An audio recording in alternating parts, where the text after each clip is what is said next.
መኮረጅ ስለቆመ ብቻ አይደለም ተማሪ እየወደቀ ያለው። ኦኬ መኮረጅን ስላቆመን ብቻ ነው የሚባል ነገር የለም። የተማረ ሰው ሲጀምር እንደዛ አያስብም። ኦኬ ልንገራችሁ ያለው አጀንዳዬን ማምጣት ነበረብኝ ይህንን ቪዲዮ ለመስራት ማለት ነው። ይህን ያህል ጊዜ የጠበቅኩት ባለፈው ዓመት በፊት የወደቁት ተማሪ ስንት እንደሆነ ታውቃላችሁ? ይህንን ዳታ አወቁ። 2.3 ሚሊዮን ተማሪ ኢትዮጵያ ውስጥ።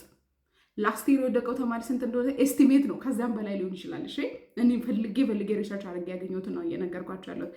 ላስት ይር ደግሞ 500,000። ኦኬ እሱን እንደምርና እስከ 3 ሚሊዮን ባለፈው ዓመትና ከዛ በፊት ባለው ዓመታት ማለት ነው። እንደን ኢን ዘ ፓስት 3 ይርስ ምናምን ብቻ።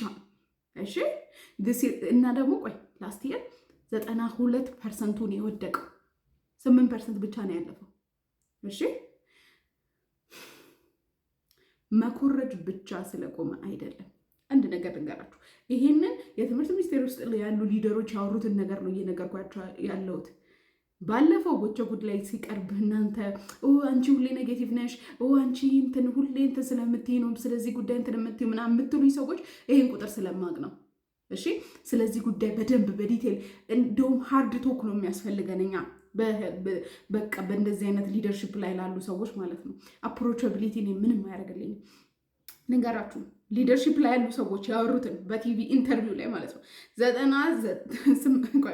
89% የሆኑ ትምህርት ቤቶች ኢትዮጵያ ውስጥ ያሉ ትምህርት ቤቶች ከጤና ሚኒስቴር ኳሊቲ በታች ናቸው፣ ስታንዳርድ በታች ናቸው። ዌይት ከዛም በኋላ 77% አስተማሪዎች የሚያስተምሩትን ትምህርት ላይ ማለፍ አልቻሉም። እሺ እሱ በሉ። ከዛ ውጭ የሚያስፈልጓቸው ቁሳቁሶች ለትምህርት ቤቶች በቂ የለም። በዛ 89% ውስጥ እንግዲህ ኳሊቲ ስታንዳርድ የለም ስንል ሪሶርስም የለም ማለት ነው። ኦኬ ስለዛ መኮረጅ ብቻ ስለቆመ አይደለም። ስለዚህ ይሄ ላይ ምን ለውጥ እየተሰራ ነው?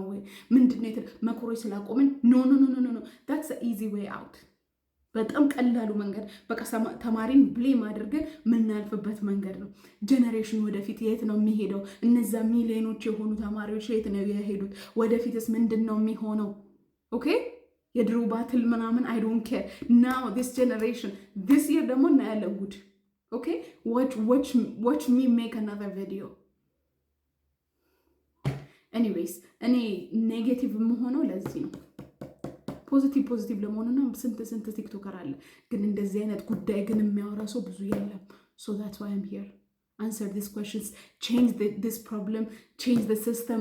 ይሄ ነው ትምህርት ሚኒስቴር ማለት። ይህንን ሲስተም መቀየር ነው ያለበት።